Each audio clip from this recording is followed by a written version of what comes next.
Pues vamos a empezar. Muchísimas gracias a todos por querer estar hoy aquí con nosotros en una nueva clausura del programa Consultores Solidarios, la 18ª, que se dice pronto. Además, en esta ocasión tenemos algo muy importante que celebrar todos juntos, que es el hecho de que ESADE Alumni, como la mayoría sabéis, ha sido declarada entidad de utilidad pública y realmente es una distinción, un reconocimiento pues que nos hace muy felices y que creemos que refuerza algunos de los propósitos que nos planteamos en ESADE Alumni, como son trabajar por un mundo empresarial más sostenible, el progreso de este mundo empresarial y también la sociedad en general, trabajar para que sea cada día una sociedad más justa. Y para que ello haya acontecido es un reconocimiento que otorga el Ministerio de Interior de nuestra organización. Han tenido en cuenta 3 pilares dentro de nuestra actividad. El primero es el pilar que hace referencia a la promoción del debate social y la transferencia de conocimiento. El segundo es el pilar por el que trabajamos impulsando la emprendeduría y la creación de nuevas empresas. Y el tercero, que es el que nos une hoy aquí a todos, es nuestra colaboración con las ONGs, con el mundo social, con el sector, tercer sector no lucrativo. Y todos los que estáis aquí tenéis alguna relación con Consultores Solidarios de una u otra manera, habéis participado como voluntarios o sois ONGs que habéis recibido este servicio y tenéis muchísimo que ver con este reconocimiento, a mi parecer, porque cuando estábamos en el transcurso de lograrlo, nos ayudasteis a conseguir 157 cartas de aval a nuestro trabajo por el bien común. Y estas cartas, lo que nos escribíais las ONGs, lo que hacían era hacer referencia a qué trabajo habíais recibido de parte de los voluntarios antiguos alumnos de ESADE, para qué os había sido útil o cómo os había aportado valor, y también certificaba que se había hecho de una manera totalmente desinteresada y altruista. Así que muchas gracias a cada uno de vosotros por vuestro trabajo, por vuestra dedicación y también a las ONGs por la confianza que nos habéis depositado todo este tiempo.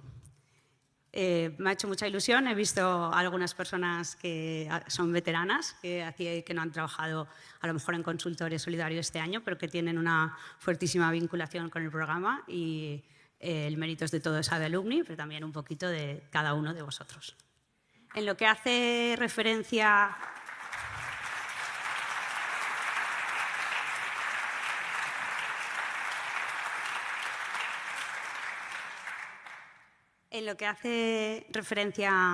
a Consultores Solidarios, en la edición que nos ocupa, la del curso 23-24, pues han acontecido 2 hitos que creo que son destacables.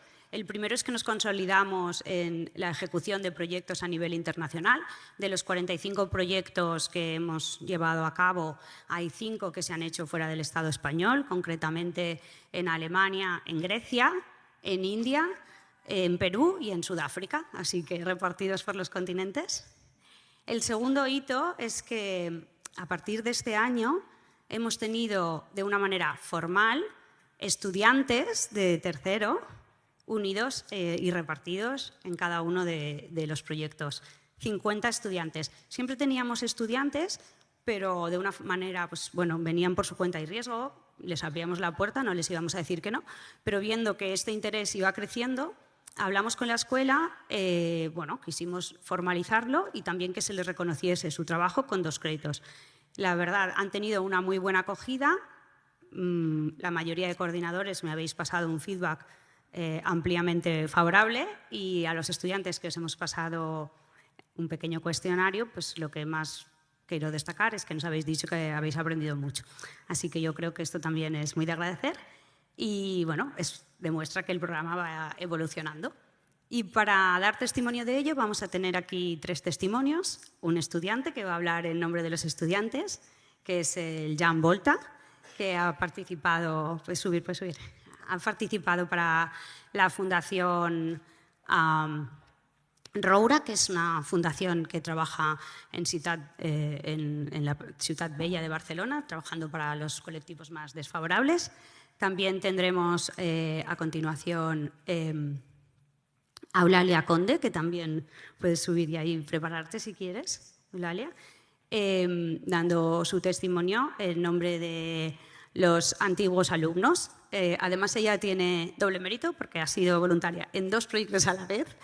En el proyecto que ha trabajado para la Real Academia de Medicina de Cataluña y a nivel internacional nos ha echado una mano con el proyecto de India, siendo la coordinadora de un equipo multicultural, estando físicamente y siendo en diferentes países y siendo de diferentes nacionalidades. Así que muchas gracias por coordinar este equipo. Estamos aprendiendo a gestionar proyectos internacionales. Y también, por último, tendremos el testimonio de una ONG representada por María Serra Martínez. Tenemos aquí hoy 2 María Serras, si quieres subir también y prepararte para dar tu testimonio. Ella está aquí como directora general de Open Cultural Center, que es una organización que trabaja para la integración del colectivo inmigrante en nuestra comunidad. Muchas gracias a los 3.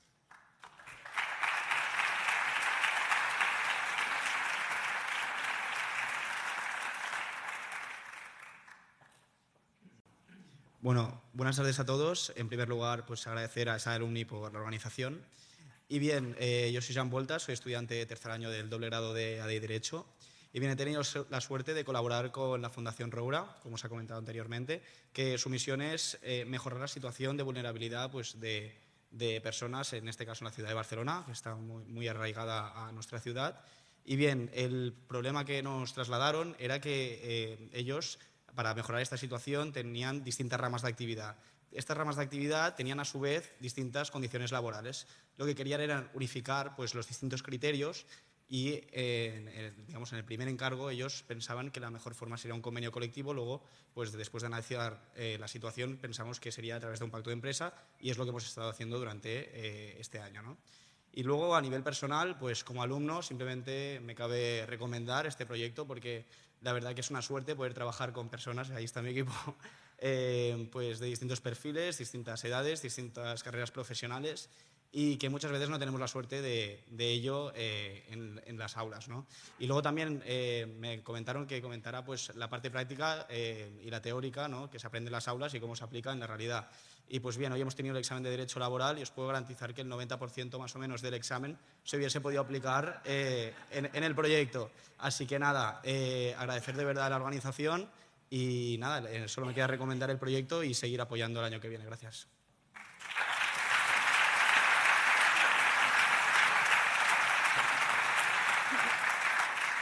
Bueno, buenas tardes. Soy María Serra, que me han presentado antes. Trabajo en Open Cultural Center. Somos una organización que trabaja con personas refugiadas y migrantes. Trabajamos en Grecia como país de tránsito, en Barcelona como país de acogida y también en Moianès, que tenemos algún proyecto para promover el tema rural con personas migrantes también. Entonces nosotros, sinceramente, estamos muy contentos de toda la experiencia. Para nosotros era un momento clave que nos planteamos que éramos una entidad suficientemente jóvenes, tenemos solo 8 años, más o menos, relativamente joven, 8 años, y relativamente pequeña. Entonces ya veíamos que estábamos en un momento que necesitábamos como enfocarnos, pensar dónde queríamos crecer y es cuando pues, nos planteamos qué podíamos hacer. Y vimos esta opción de SADE-Alumni y pedimos para hacer un plan estratégico. Pues nos ha ayudado muchísimo a poder enfocar, debatir cosas que estaban dentro y que nos han ayudado muchísimo. Y la verdad es que quiero también agradecer desde aquí a los voluntarios, ha sido un placer, ha sido muy fácil trabajar con ellos. La semana pasada, en realidad, que estábamos haciendo también nuestra sesión de cierre, valorábamos, ¿no? Decíamos que al final hemos generado un ciclo virtuoso porque nosotros teníamos mucho compromiso para sacar eso porque realmente queríamos, pero a veces el día a día pues, te come, no estás seguro que vas a llegar. pero cuando delante tienes unos voluntarios que también están trabajando mucho, pues te esfuerzas y ellos nos decían, pues es que nosotros sentíamos lo mismo, ¿no? Veíamos aquí una gente con tantas ganas de trabajar que no podíamos hacer menos. Entonces, realmente ha sido un proceso riquísimo por ambas partes, de compromiso mutuo, y hemos aprendido todos mucho, creo. Así que agradecer también a Stadia Alumni y, por supuesto, a nuestros consultores.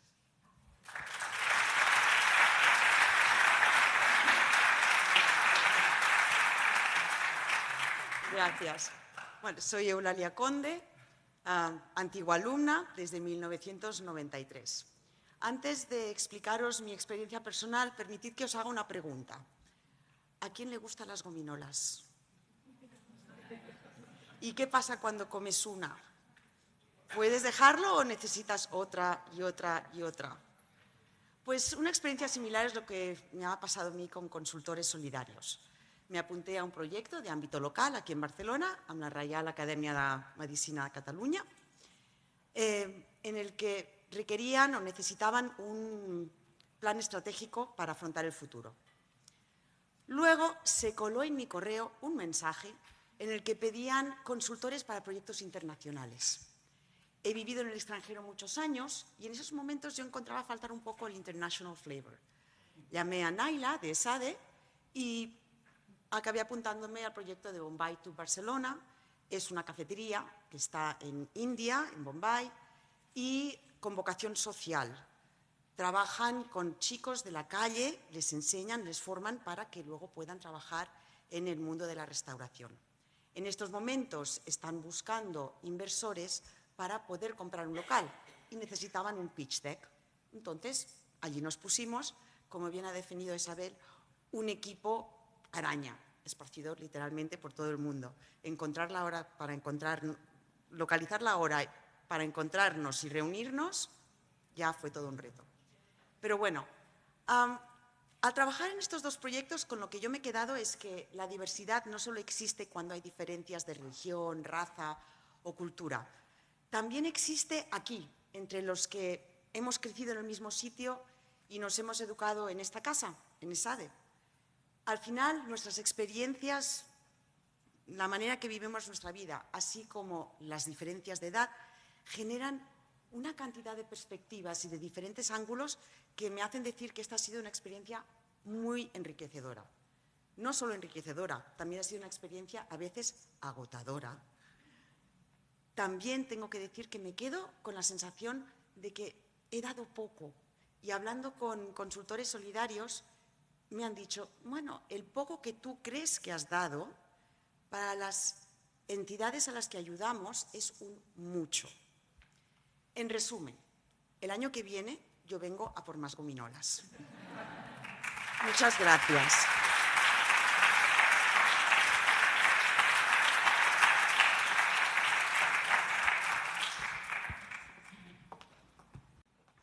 Pues muchas gracias a estos tres testimonios que hablan en nombre de tantos otros aquí entre el público y los que no han podido venir o los que trabajan desde otras ciudades.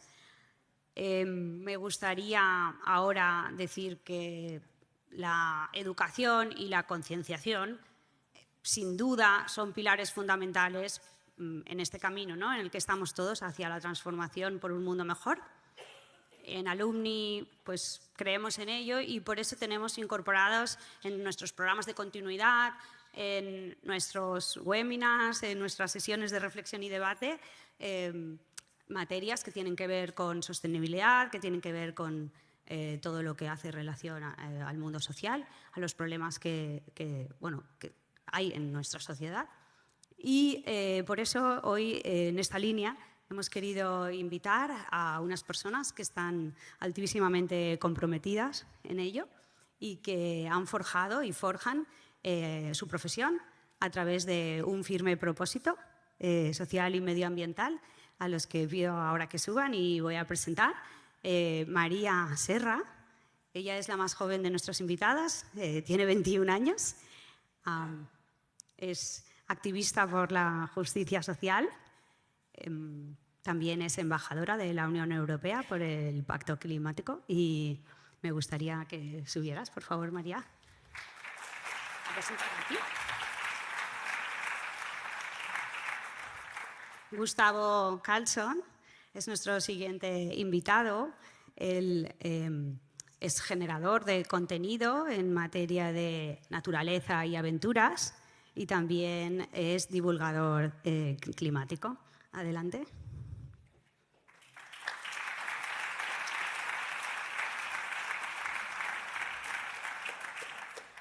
Josep Santacreu es actualmente presidente de la Cámara de Comercio de Barcelona y tiene una dilatadísima trayectoria de promoción, primero de la RSC, después de la sostenibilidad, tanto en el mundo de las empresas, en el mundo de las ONGs y en las entidades sanitarias, lo que le valió el reconocimiento de Creu Sant Jordi. Todos le conocemos, ha sido fundador de Consultores Solidarios. Adelante, Josep.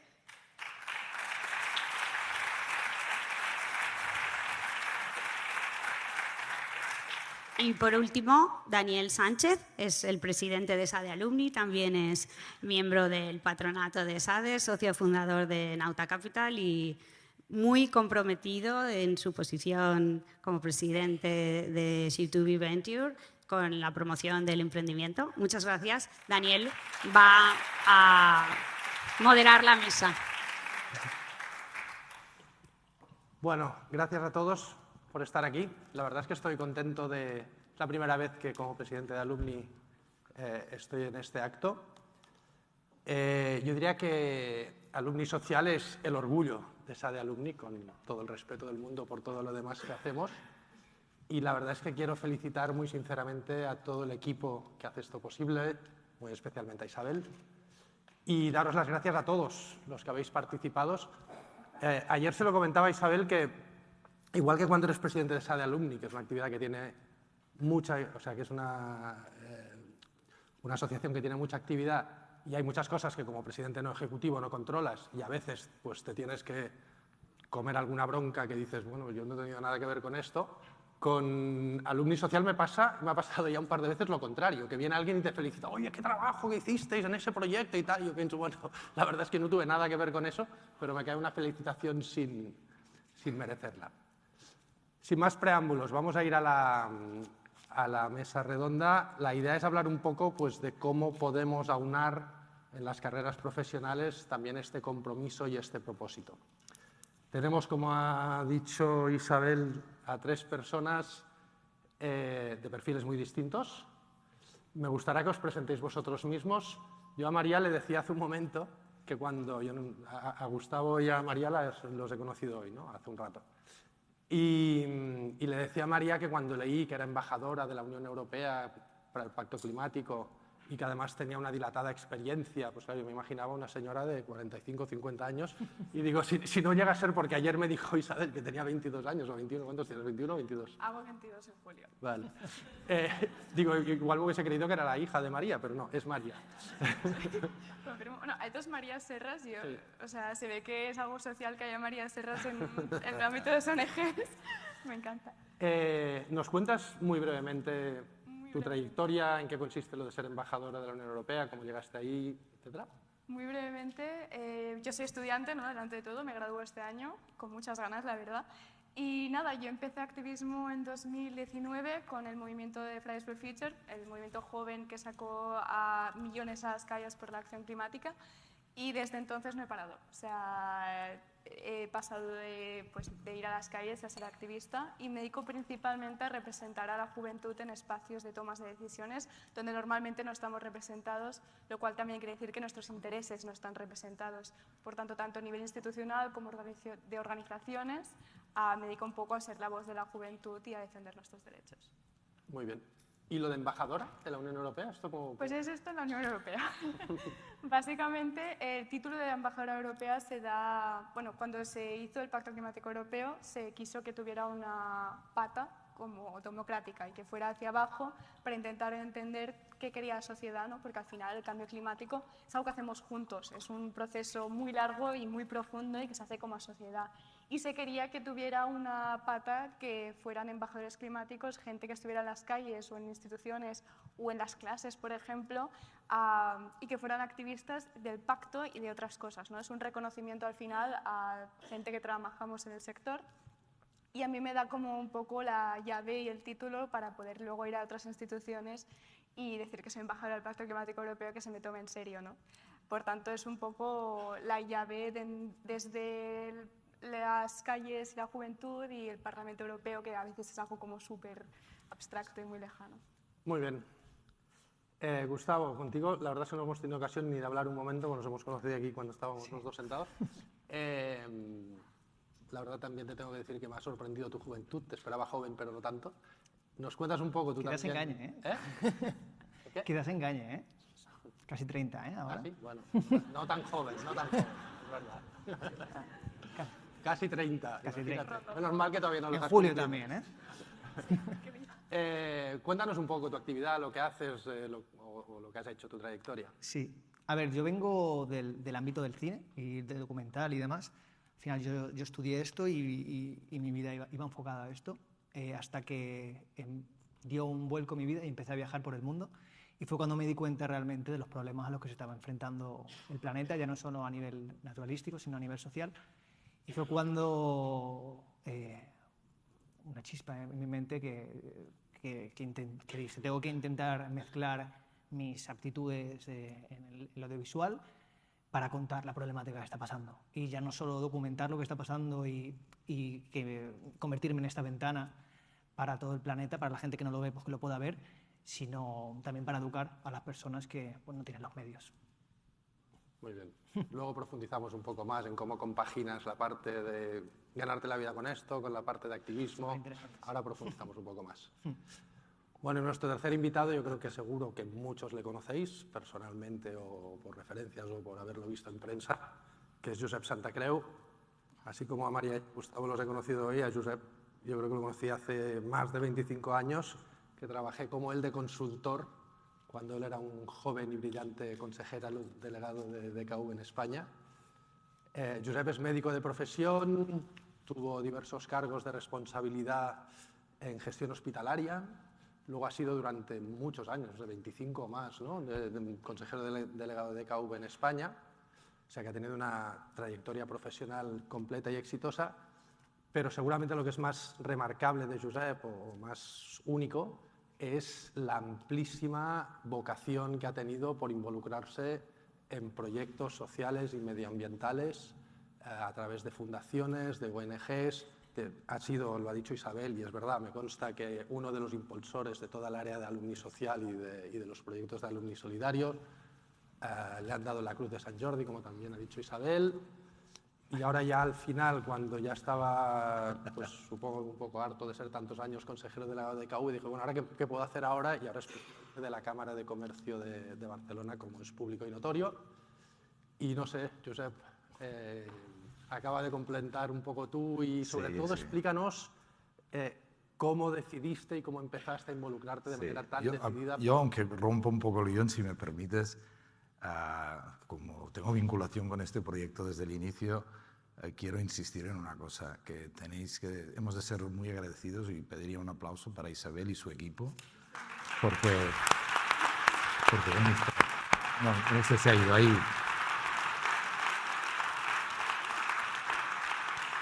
Por esto lo empezamos desde muy pequeñito, y a lo largo de este proyecto tampoco sois tantos para lo que se hace. Cuando lo cuentas es muy meritorio. Y yo también un recuerdo y un reconocimiento a dos personas importantísimas. Uno es Germán Castejón, que fue el presidente cuando yo estaba en la Junta. Yo soy incluso fundador de esa de alumni, de los 22. Pues cuando Germán llegó a la presidencia y me pidió que me incorporara con él, y decidimos poner en marcha este proyecto, él nos dio el empujón, porque si el presidente no está por la labor, una cosa así de complicada no se hace fácil. Y luego Alfred Bernis, porque mano a mano fuimos los que diseñamos el inicio de esto. Y como anécdota, deciros que nos inspiramos en lo que hacía Stanford. Y yo en 2015 hice el programa de Stanford Executive Program, estuve allí, soy exalumno de Stanford, y he estado con los que hacen el equivalente. Somos mucho mejores aquí que en Stanford.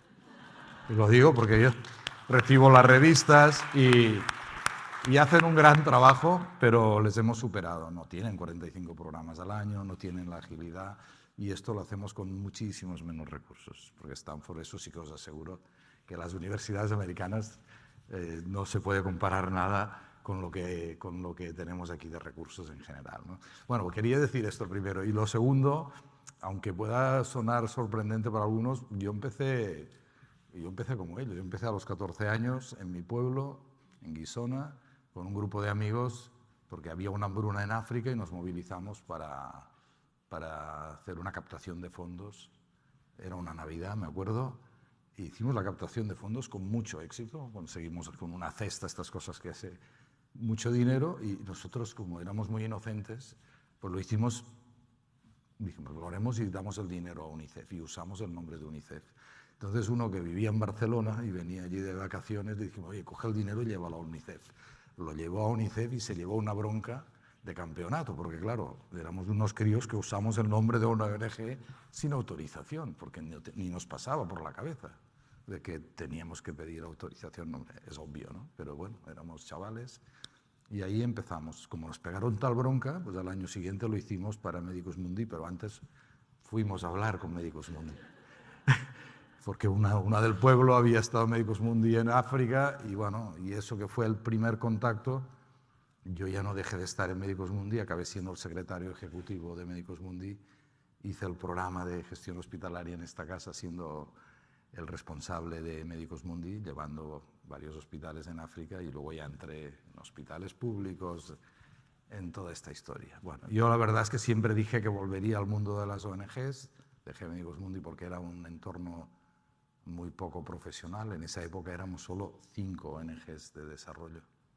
Lo fundó esa iniciativa Magriñá, desgraciadamente murió hace poco, Lluís Magriñá, que era el presidente de Oxfam, de Intermón en esa época. Oxfam Intermón, estaba Medicus Mundi, bueno, éramos 4 o 5 en esa época, y yo, bueno, era un entorno muy poco profesionalizado. Entonces yo decidí ir a un hospital, aprender, y luego ya no volví. Siempre dije, volveré a dirigir ONGs, y llegó un punto que dije, no, voy a seguir dirigiendo una empresa, y desde la empresa puedo hacer más, ayudando a las ONGs y creando cosas desde aquí dentro, porque sí que es verdad que el mundo empresarial tiene una capacidad de hacer y de transformación social enorme, y creo que es muy complementario con lo que hace una ONG. Y ese ha sido mi propósito desde hace unos 25 años. Dije, voy a seguir aquí desde el mundo empresarial, demostrar que se puede hacer empresa de otra manera y se puede colaborar con el mundo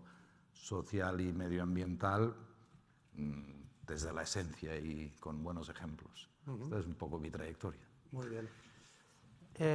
María y Gustavo, así como Josep acaba de contar, ¿no?, que él, pues a los 14 años había una hambruna en África y esto le tocó una fibra, y a partir de ahí pues fue involucrándose cada vez más. Sería interesante también vosotros, con una perspectiva pues distinta por edad, pero ¿en qué momento vosotros dos estáis más vinculados a la causa, sobre todo medioambiental? ¿Qué os despierta esto? ¿En qué momento y por qué decidís que queréis dedicar tiempo y energía a esto?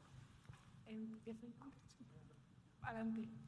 La verdad que he dicho bastantes versiones de esta historia porque no estoy muy claro. Yo lo que sé es que mi madre es periodista, que a mí me han criado viendo las noticias, que desde muy pequeña creo que tenía una pasión para entender cómo funcionaba el mundo, cómo funciona y cómo no funciona. Y eso me llevó a... Empecé a tener redes justo con el movimiento Me Too, o sea que me ha criado una oleada de feminismo, que creo que es algo que como generación a mí me ha marcado muchísimo. Y a mí, para mi persona, toda cosa medioambiental viene de los derechos humanos. O sea, a mí sinceramente, muy, muy sinceramente, las gráficas de cambio climático no me transmiten mucha cosa. Lo que me transmite, lo que a mí me mueve es el sufrimiento humano y a nivel también planetario y de especies que sé que hay detrás, ¿no? Es como la idea de que yo sé que todo esto que en teoría va a pasar o que está pasando afecta a personas. Y para mí yo empecé con feminismo, o sea, empecé con activismo feminista, y poco a poco fui como esparciéndome, ¿no?, que eso fue como la araña, y empecé, pues que si ahora soy vegetariana, a los creo que 14. Ahora empiezo a enterarme de como derechos migrantes. Y en algún momento entendí que no podía estar en todos lados. Y a mí eso me rompía el corazón. O sea, yo con 15 y 16 años, a mí me rompía el corazón que yo no pudiera estar en todos lados. Hasta que descubrí la justicia climática, que es la lucha, ¿no? O sea, yo nunca digo que soy activista climática o activista por la sostenibilidad. Yo digo que soy activista por la justicia climática, que es la idea de que el cambio climático es un síntoma de un sistema que lleva muchas, muchas cosas y injusticias por detrás, ¿no? Es cómo salimos del cambio climático de una forma justa, de una forma que no deja a nadie atrás.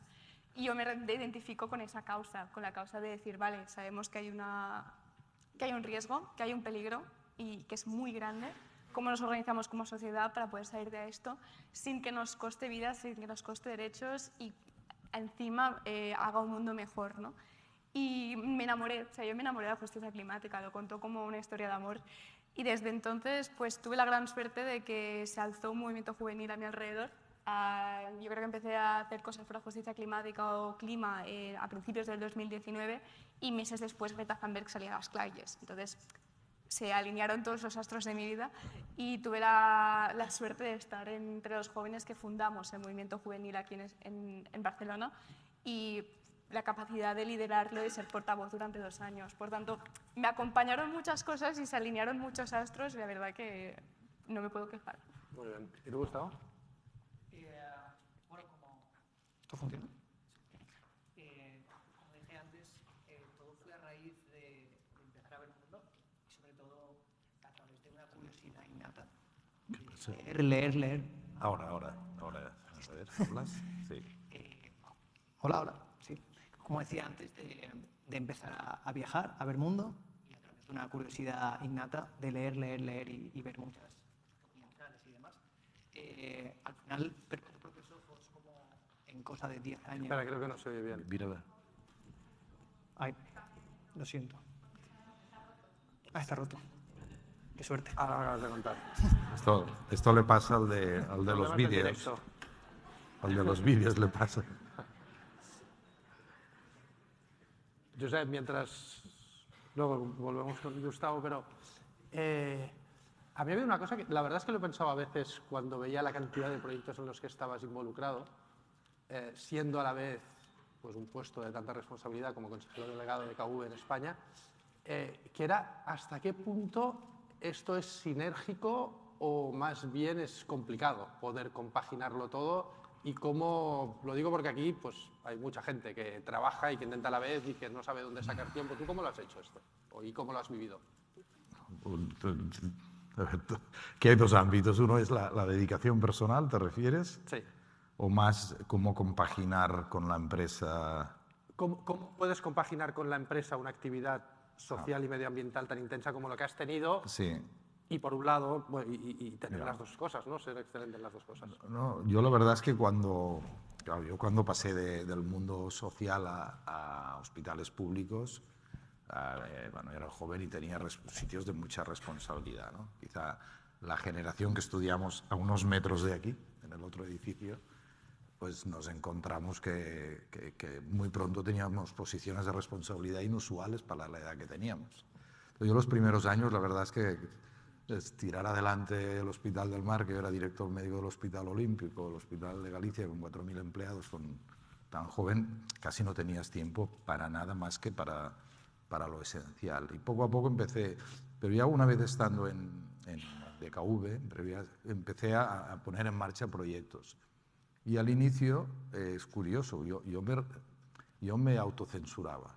Y a todos les decía, no, oye, que esto es una empresa, no somos una ONG, no nos pasemos de frenada, aunque a mí me apetecería hacer cosas, en esa época, al menos yo personalmente, me autocensuraba. Primero porque no lo veía claro, no quería... y luego, poco a poco, me fui dando cuenta de que no, de que es al contrario. Es decir, que si esto encaja con el propósito de la empresa, con los valores, y eso es compartido por los empleados, y ya lo ideal es que sea compartido por los clientes, eso es un punto fuertísimo.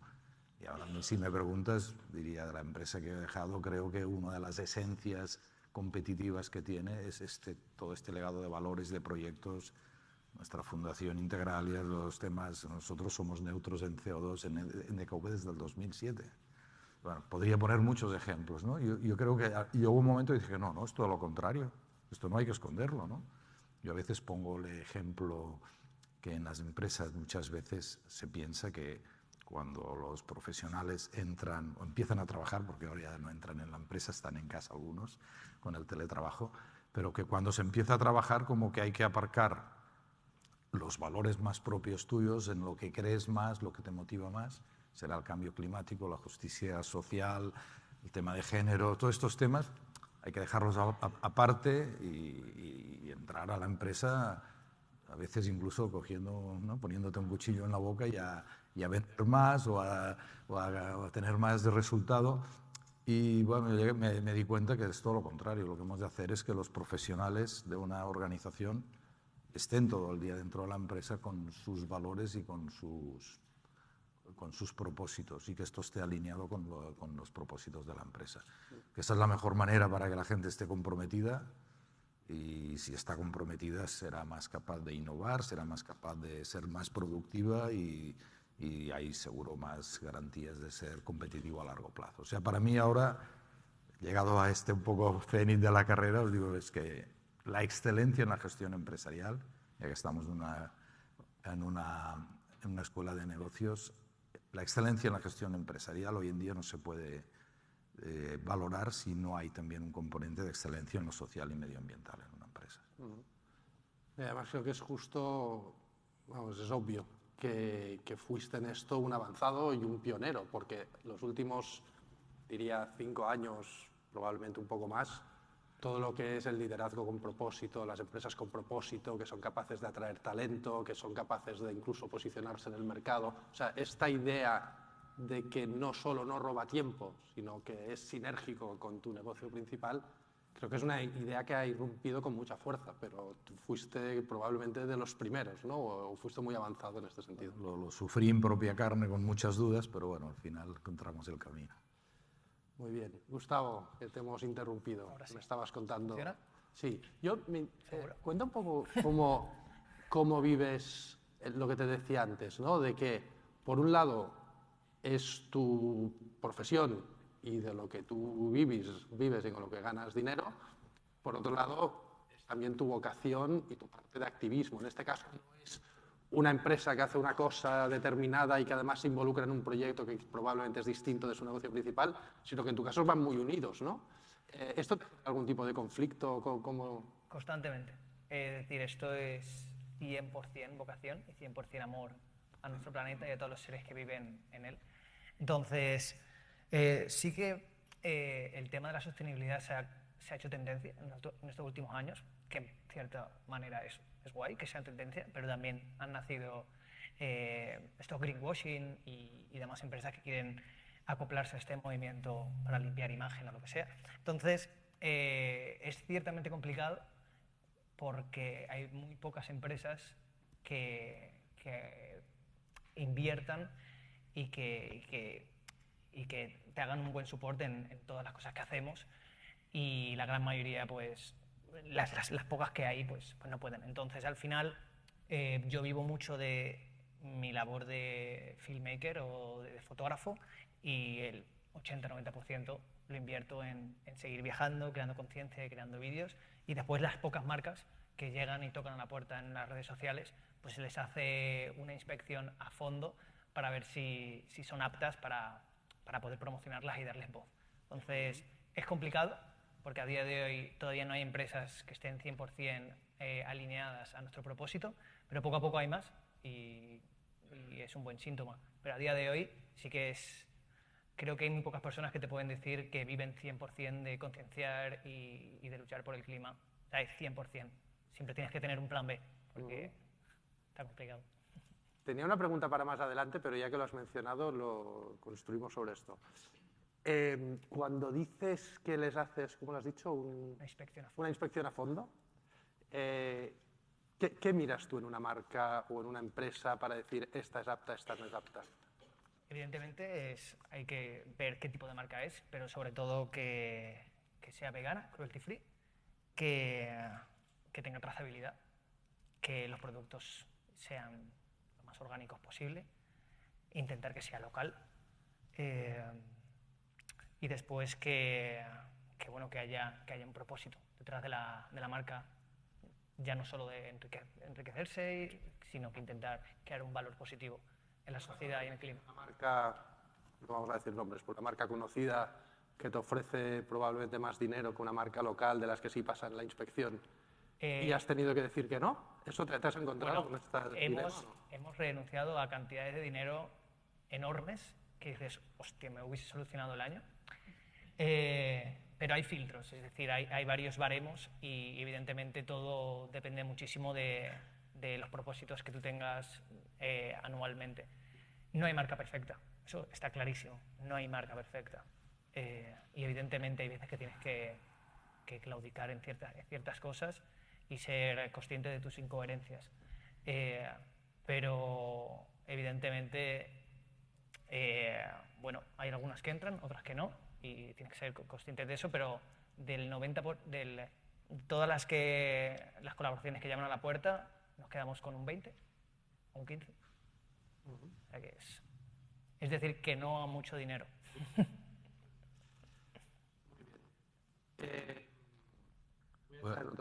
¿Puedo hacer un comentario? Claro. Es que lo que dices me gusta, pero yo pues, haría un llamamiento a la sala, ¿no?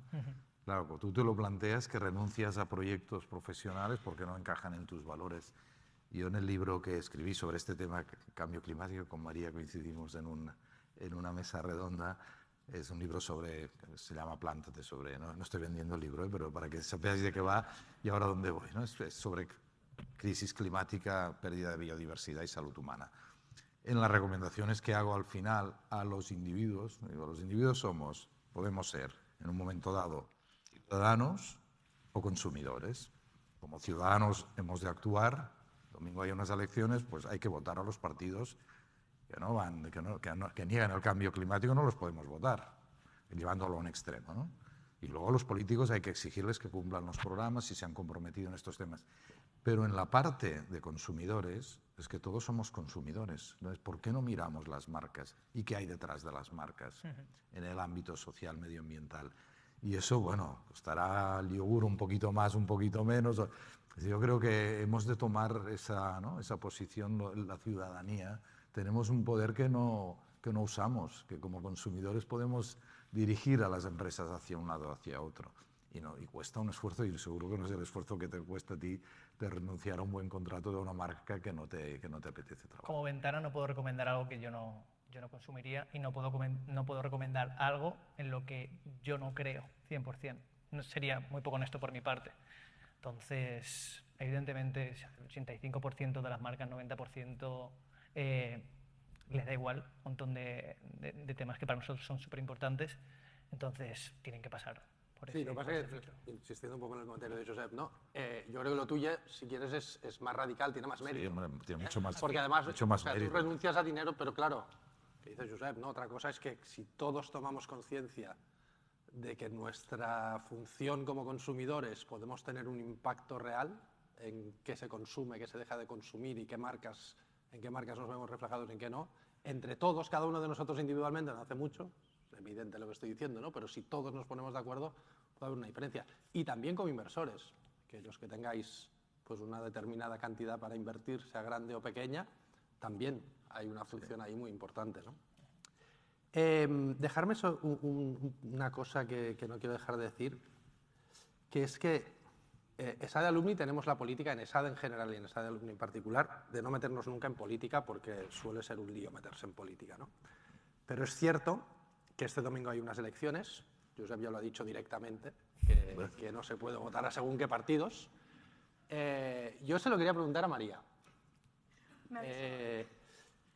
¿A ti te preocupa el impacto que puede tener sobre las políticas medioambientales, sobre el Green Deal? Primero, todo lo que ha habido de las protestas de los agricultores, que creo que hay que escucharles, pero que es verdad que se han posicionado muy claramente en contra. Y sobre todo, si se cumplen las encuestas, lo que pueda pasar este domingo y el auge de la ultraderecha y que puedan poner cortapisas a las políticas que se están impulsando. Sí, o sea, a mí me preocupan muchas cosas, un poco es parte de mi personalidad, pero sí me preocupa. La verdad que yo creo que aquí hay varias cosas que hablar. Empezaremos por los agricultores. Creo que los agricultores son un gran ejemplo de persona de primera línea, ¿no? Que le llamamos frontline communities, o sea, comunidades de primera línea del cambio climático, a la que se está haciendo algo mal como para que no estén de nuestro favor. O sea, pasa igual con los obreros, nos pasa con las comunidades indígenas. ¿Qué tan malo tenemos que estar haciendo para que gente que trabaja la tierra, que ve cada día el cambio climático y que sufre los impactos en su piel, porque trabajan al aire libre, estén de nuestra contra, ¿no? O sea, ¿qué tan malo estamos haciendo como gobierno con las medidas climáticas para que este sea el caso? Yo creo que aquí tenemos mucho que aprender. O sea, y se ha hablado con agricultores desde movimientos climáticos y nuestro enfoque ha sido: sentémonos, ¿qué necesitas para que estés de mi lado? Porque es que estamos luchando la misma.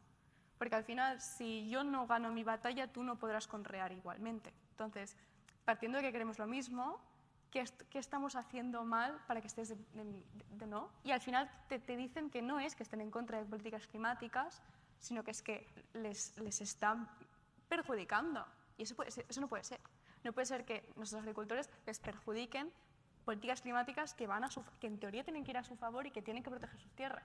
Entonces, lo que se tiene que hacer es escucharlos, pero escucharlos no sino escuchar lo que hay de fondo y cómo podemos ayudarlos para que estén de nuestro lado. Creo que eso es una parte. Todo el tema del negacionismo, el auge del colapsismo, creo que es hasta cierto punto natural, ¿no? Desde siempre que hay un cambio en la sociedad hay una reacción, y es una reacción. O sea, tenemos que verlo como una reacción a un cambio de sociedad que preveníamos, existirá y existe. Creo que es muy importante como activistas que nos posicionemos en contra, ya no tanto del negacionismo, porque con el negacionismo, al menos como el negacionismo científico, es muy complicado hablar. Para que os hagáis un poco la idea, ahora mismo, para negar el cambio climático, tienes que estar negando la misma cantidad de ciencia que para decir que la Tierra es redonda. O sea, son gente que niega la misma cantidad de ciencia que los terraplanistas. Entonces, claro, si no tenemos una base donde discutir y tú piensas, o sea, y tú no crees en la misma ciencia que creo yo, es muy difícil. ¿Qué pasa? La mayoría no son negacionistas como tal, simplemente piensan que el cambio climático defiende intereses de X persona que quiere ganar mucho dinero.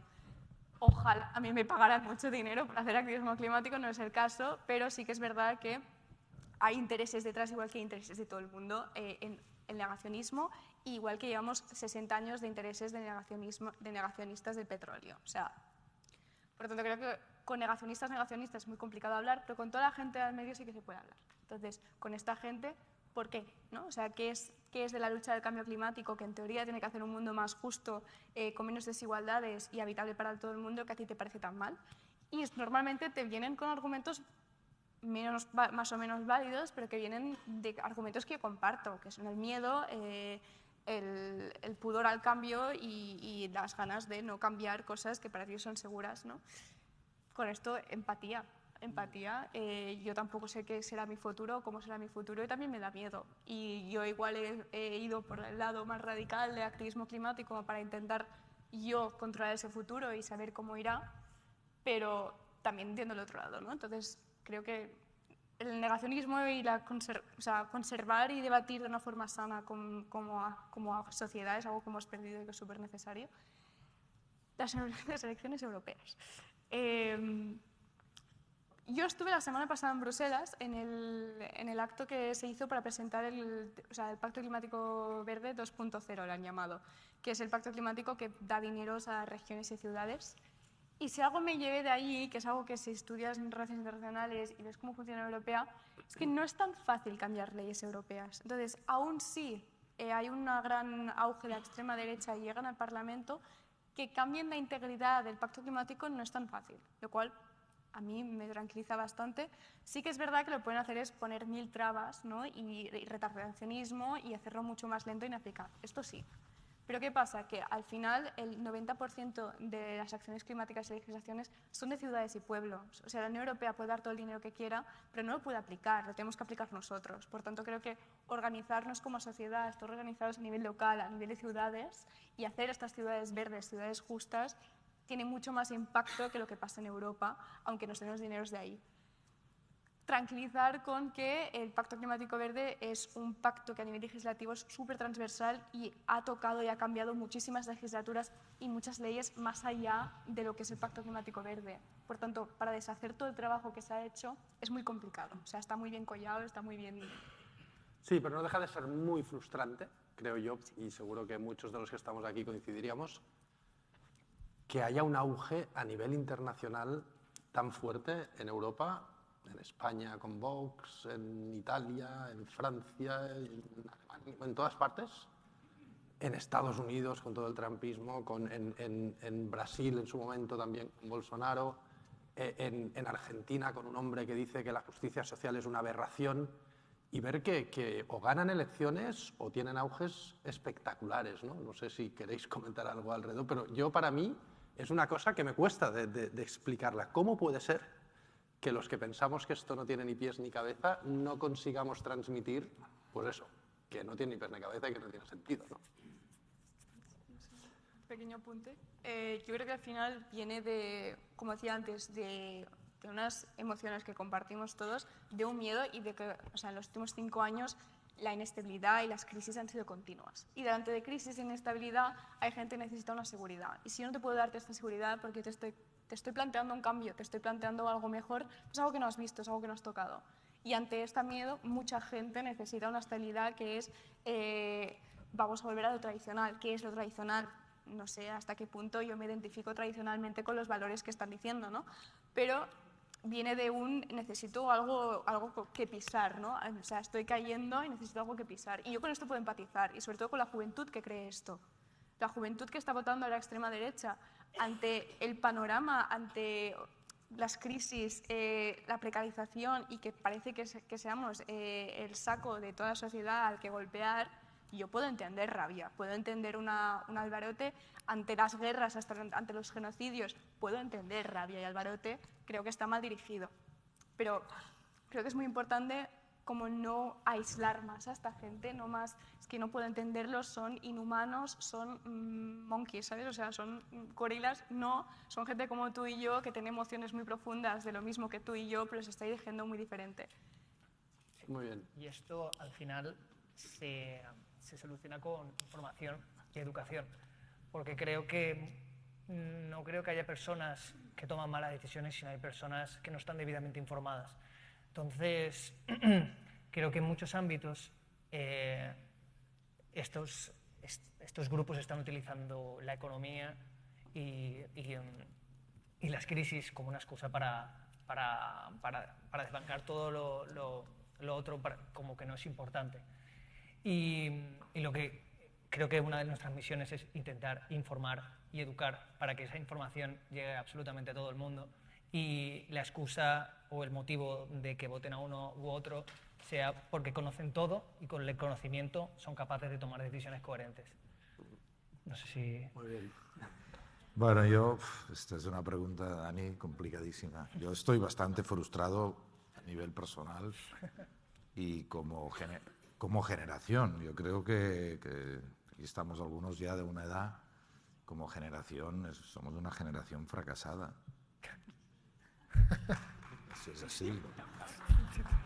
Hemos vivido una situación extraordinaria, 70 años de paz en Europa, no se habían vivido en la historia reciente, hemos vivido 70 años de gloria y hemos vivido por encima de nuestras posibilidades en el tema del planeta, por supuesto, y teníamos información desde hacía ya 150 años y muy fehaciente desde los años 50 del siglo pasado, que esto no iba bien, que estábamos calentando, sobreconsumiendo combustibles fósiles, sobre todo en la parte climática, pero en la parte social igual dábamos por hecho que el tema de la democracia, que el tema de lo básico, de la solidaridad, de la justicia social, lo básico estaba arraigado y garantizado. Y nos hemos acomodado como generación. Éramos la primera generación que podía acabar con el hambre en el mundo. Ayer yo puse un tuit, avergonzándome como generación, es decir, es que somos un desastre como humanidad. ¿Cómo puede ser que hoy en día haya un 20 y pico % de los niños en el mundo que están sufriendo un problema grave de alimentación? Es que es un drama. Cuando esta sociedad, nuestro planeta, puede producir alimentos para todos, de sobras, los está produciendo. Lo que pasa es que dedicamos 3/4 partes del terreno de cultivo a alimentar animales, y que bueno, en el proceso pues perdemos un montón de capacidad alimentaria y hay gente que pasa hambre, aparte de intereses y de un modelo social que no va bien. Es decir, esto es un ejemplo, el tema del hambre en el mundo. ¿Cómo puede ser que hoy en día estemos con gente que pasa hambre? Es que es increíble, porque tenemos una capacidad de producir alimentos para alimentar a todo el mundo. Y así vamos mirando. Yo creo que hemos de reconocer como generación, éramos la primera generación que podía acabar con el hambre, no lo hemos hecho, éramos la primera que tenía la información para parar el cambio climático, seguimos emitiendo más. Bueno, una buena noticia que voy a compartir porque me llevé una alegría hace unas semanas. Estaba en casa mirando el telenoticias del vespre y ostras, y veo que el tipo el que da el tiempo, no sé cómo le llaman, el hombre del temps, ¿no? El hombre del tiempo, arriba una mosca en la izquierda con los millones de partes de CO2. Ostras, qué fuerte. Por primera vez en la historia, yo creo, en un programa de gran audiencia, cada día nos ponen las partículas de CO2 que hay en la atmósfera medidas en el volcán de Hawái, ¿no?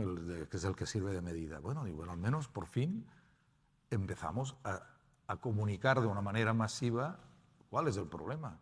Que eso va subiendo y sigue subiendo, ¿no? Entonces, bueno, yo creo que como generación, después yo yendo de naturaleza a ponerme a actuar y pido, por eso nos plantémonos y actuemos, pero partamos de una base, que como generación somos una generación fracasada y que en el futuro no nos lo van a perdonar.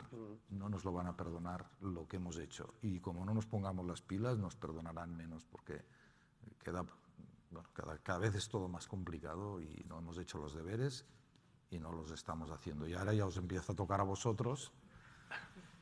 Y ánimos y ánimos. Oye, si hay una cosa, es que estamos llegando al final, la verdad es que me ha pasado más rápido de lo que esperaba. Hay una cosa que no puedo dejar pasar tampoco, Josep. Tenemos el lujo de tener al presidente de la Cámara de Comercio de Barcelona con nosotros, que es una posición de mucha relevancia y con mucha notoriedad.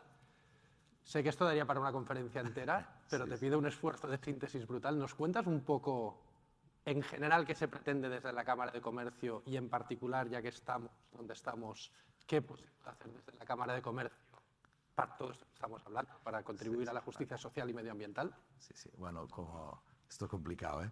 Pero me dice mi mujer, cuando te vayas de presidente, que yo voy a estar solo 4 años, dice, si la gente sabe para qué sirve la Cámara de Comercio, ya habrás hecho mucho.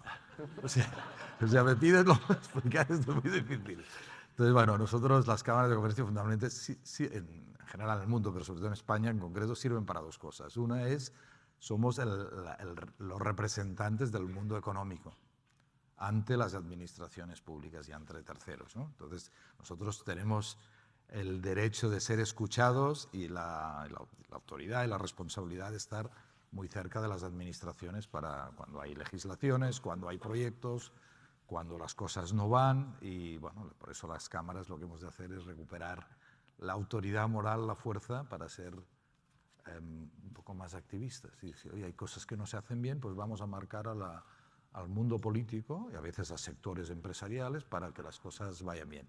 Y luego la segunda cosa que hacemos es, históricamente las cámaras han servido para dar servicios a las empresas de la región donde están ubicadas, pues en temas de formación, internacionalización. Normalmente los temas nuevos que todavía no hay digamos, en la economía no hay las consultoras o las empresas no están estructuradas para dar servicios o servimos de apoyo.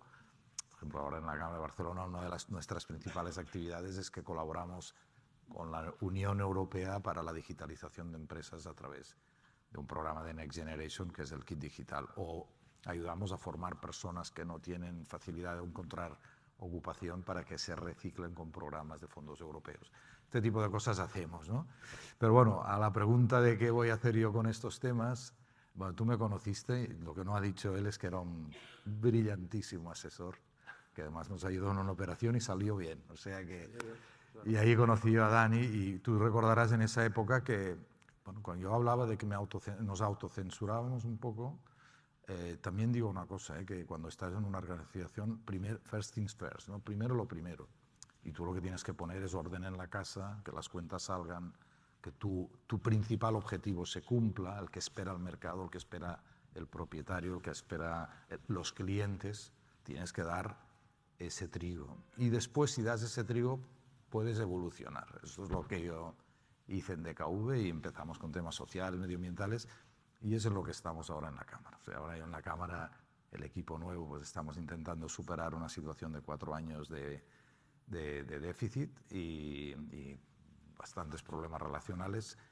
Pero bueno, mi ilusión, y yo lo dije al equipo, si yo me meto en este tema es para hacer una apuesta muy fuerte en el ámbito social y ambiental, y lo haremos.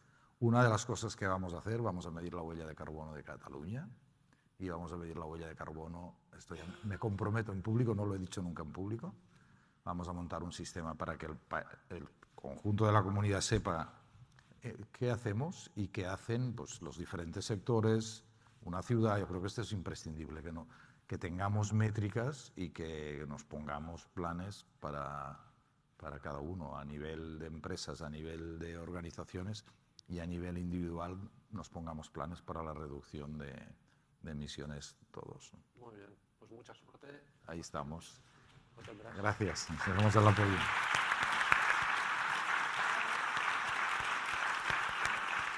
La verdad es que con Isabel habíamos preparado un guión y me lo he saltado totalmente y me he dejado la mitad de preguntas por hacer y tal, pero bueno, ya habéis visto que nos hemos ido llevando.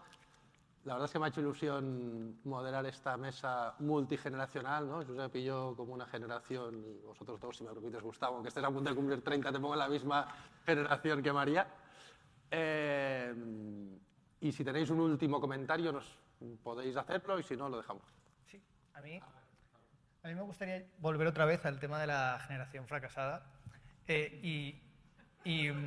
Cuidado, Cuidado, No. Lo habíamos ido bien hasta ahora. No, realmente lo somos, pero también quiero dar un mensaje de esperanza, porque realmente... No, pero Gustavo, la generación fracasada es la nuestra. No, lo sé. La vuestra, veremos. Lo sé, pero muchas veces caemos en el tópico, y esto lo hablo con un montón de compañeros, de ¿para qué voy a hacer nada si el planeta ya está abocado a la destrucción? Y la realidad es que creo que tenemos la responsabilidad, somos científicamente demostrado la última generación que podemos hacer cambios realmente trascendentales para parar la crisis climática, y de verdad animo a todo el mundo que realmente tome conciencia, que sea curioso, que lea, que salga a conectar con la naturaleza, que lea documentales y que se implique y haga todo lo que esté en su mano, porque de pequeños actos, pequeños granitos de arena, podemos hacer un desierto y crear cambios de valor. Muy bien. Vale, pues lo dejamos aquí. Naila, creo que cierras tú y nosotros estamos. Podemos bajar. Gracias.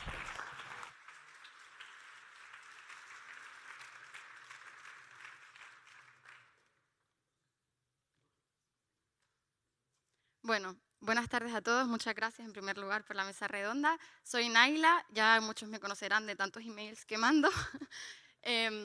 Bueno, como dijo Isabel antes, SAD Alumni ha sido reconocida como asociación de utilidad pública, y eso ha sido en gran parte posible gracias a los voluntariados y a los voluntarios alumni que han colaborado en nuestros proyectos. El más conocido es el de Consultoría Solidaria, que por eso estamos aquí hoy, y quería comentarles que como voluntarios ya tienen vuestros badge o certificados de participación disponibles en vuestros perfiles. Isabel durante esta semana les ha enviado las recomendaciones a través del perfil de LinkedIn y lo pueden activar. Tan solo clicando en el link que les ha enviado, les da a guardar y ya les sale el certificado en el LinkedIn. Creo que para los estudiantes es especialmente valioso esto ahora que están buscando prácticas. Y bueno, comentarles que ya está abierta la convocatoria para el curso próximo. Tan solo buscando en Google, en SAD Alumni Consultores Solidarios, se pueden apuntar como voluntarios, y si quieren participar como entidad beneficiaria, pues buscando SAD Alumni, entidad beneficiaria, bastante sencillo. Y muchos de ustedes aquí ya conocen el proyecto de Consultoría Solidaria, pero a lo largo de estos años también observamos que mucha gente no conoce el resto de proyectos que hacemos en SAD Alumni Social, y creemos que son muy bonitos y también les pueden aportar diferentes experiencias por si quieren probar de cara al curso que viene. Les voy a hacer un breve resumen muy rápido, pero en nuestra web pueden leer más sobre los proyectos o siempre me pueden enviar un mail. Entonces, el proyecto Together, que tenemos aquí a varios de nuestros voluntarios del proyecto Together, es el proyecto de consultoría internacional que realizamos en Latinoamérica y África, el de consultoría solidaria, el Alumni Buddy Program, que es nuevo este curso, es un programa de acompañamiento a los estudiantes de primer año, en el que emparejamos a antiguos alumnos con estudiantes de primer año. El Social Solver es una plataforma de innovación social que trabajamos junto con Ayuda en Acción para resolver retos de poblaciones vulnerables, especialmente en países empobrecidos. Los hackathons solidarios, presentamos un reto solidario a nuestra comunidad de antiguos alumnos para que lo resuelvan con su talento e innovación. El foro de gobernanza son sesiones de aprendizaje para promocionar la participación activa de nuestros voluntarios y antiguos alumnos en patronatos y juntas directivas de fundaciones y asociaciones. Moving Stories también es un nuevo formato de taller de diversidad, equidad e inclusión que realizamos en inglés y online con toda la comunidad alumni internacional. Y por último, los Cineforums, un ciclo de debate de cine comprometido donde también debatimos sobre diferentes temáticas sociales y medioambientales. Y el curso ya está a punto de terminar, pero nos queda un último hackathon que lo organizamos en esta ocasión en favor de la ONG ACATI. Aún hay muchas personas alrededor del mundo que lamentablemente están en riesgo y en peligro por amar a una persona de su mismo sexo o por su orientación sexual. Así que por ello destinamos este hackathon en beneficio de ACATI, que se dedica a la inclusión de personas refugiadas en España para darles acogida y acompañamiento. Entonces, si quieren participar del 17 al 21 de junio, les animamos y pueden inscribirse ahora también. Si quieren escanear el código, dejo 10 segunditos.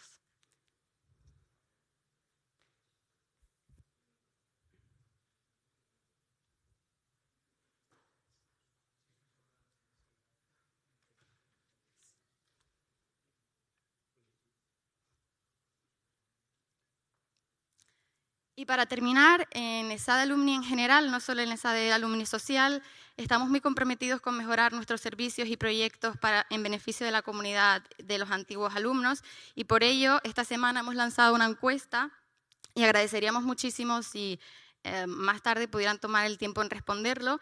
El asunto del correo es: tu opinión es esencial para seguir mejorando y realmente agradeceríamos mucho si pudieran dedicarle 10 minutitos a responder esas preguntas para poder mejorar los servicios en beneficio vuestro. Así que muchísimas gracias. Ahora les dejamos con un vídeo y luego podemos proceder al cóctel. Gracias.